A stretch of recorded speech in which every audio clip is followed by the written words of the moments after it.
Welcome back to another daddy-daughter interview. And today we are on interview number 12.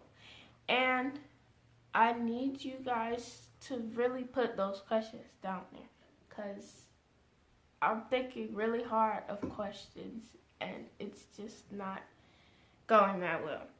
So, when you subscribe and like and turn on the notification bell, make sure you leave that comment down below as well. But without further ado, let's get into the interview. Welcome back. You know the deal. Dai'jah gonna ask me a series of questions. I don't know what they are. Dai'jah, what do you have for us this week? So, my first question is, when you were in high school, if you were a part of any extracurricular activities, what activities were you a part of?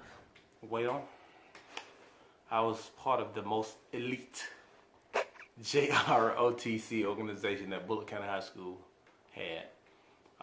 That was my thing. I didn't play football, didn't play basketball, didn't run track. I wanted to be a drum major, but never had the courage to go out. But I stuck with ROTC. ROTC had actually prepared me for the military, and now actually helped me in my day-to-day living. All that let 1, 2, 3 training. Took ROTC from my 9th grade year to my senior year. Okay. So, moving on from when you were still with your parents and moving to when you married mommy. Where was your first house? And what year was it when you got your first house? After I married, I left Fort Stewart, Georgia, and came up here to Fort Gordon. And I bought my first house in 2004. It was in a place called Pepperidge Point. It was on the south side of Augusta, Georgia. And it was my first home, all brick home, beautiful home. I loved it to death. Took care of my yard and manicured it. You would think that, some big time guy stayed there, because I was always fertilizing, watering it, cutting the grass. But that was my first house in Pepperidge Point. And actually I need to drive by there so I can show you where our first house was. Okay. Yes, ma'am. So, still with you being married, what is your favorite memory that you have with mommy? Wow. Today is Mother's Day. Fondest memory, I must say, is every birth of our children. The actual time we spent in the delivery room. With you was 24 hours. Ladybug was about 8. And that time we spent in the delivery room and us laughing, me holding her hand and us breathing together. Those are 4 precious memories that I can never see anything else taking over. I look forward to being an empty nester in about 20 years. But as for now, the fondest memories is actually in the delivery room when both you and Ladybug Mackenzie was born. Okay. What is the funniest thing that has ever happened to you? Funniest thing. I'm such a serious guy. Yeah. That's a hard question to answer, Dai'jah. The funniest thing ever happened to me. Whew. I don't know if this is your funniest. Oh. No, go ahead. Okay. I was going to say, I don't know if this is your funniest thing that's happened to you, but something that I found pretty funny was when you came back home from a trip to Maryland. And you said you were sitting on a plane next to a guy. And what did this guy say? I was sitting on the plane. That is a funny moment. I was sitting on a plane next to a guy, and we was on the tarmac for a while. And the guy looked over at me and said, "Hey, man, you smell that?" I was like, "No." And he looked me dead in the eye and pointed at the other passenger with us and said, "He's funky." I was like, "Oh my God." So Dai'jah, I'm trying to keep poker face on, right? You know, trying to be like studious and let me maintain my dignity. But inside, I was like, bah.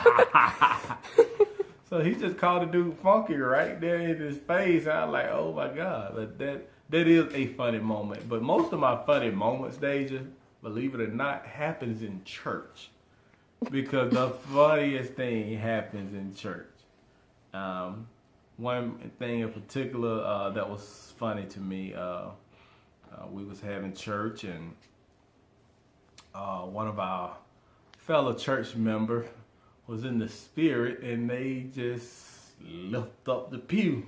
They just lift it up. And, yeah. And what? like, what about the children? I was like, well, I don't think that they had nothing to do with that pew, but somebody got to pay for that, you know. As finance guys, as the money man, I'm gonna need you to go come out that money to get that pew replaced. But that was one of the funny things in church. But most of my funny stuff happens in church because it's some funny stuff. If you have a sense of humor, yes, ma'am. Okay. So this is our last question. I can't hear you, sweetie. This is our last question. Oh, okay. And like, when you think of yourself, what is your best characteristic that you have?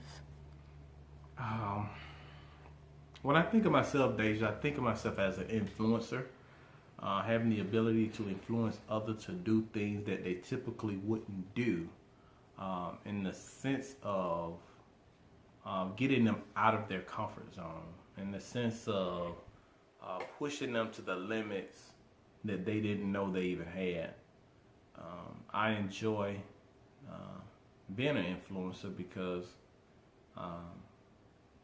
you now are allowing others to be as great as they were designed to be, and you're motivating them to get there. And it just amazed me, and it always threw me in awe of how a person with a little motivation will go way beyond their comfort zone with the right motivation and support. So I would say my best characteristic is to influence others and motivate them to continue to do great things. Okay. Well, it's now time for you to do your recommendation of the week. Mm-hmm. So what do you have to recommend to us? I actually have a book. I think the name of it is What Makes the Great Great. It's by Dr. Kimbrough. Dr. Dennis Kimbrough. Real good book, real easy book. I recommend it because it gives you insight on the greats and the mindset of it. I love to dealing with the philosophy and the thought process in the mind of winners, and that book break it down for you.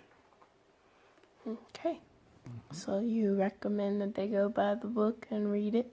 I do recommend you buy the book, read it, get the audio book.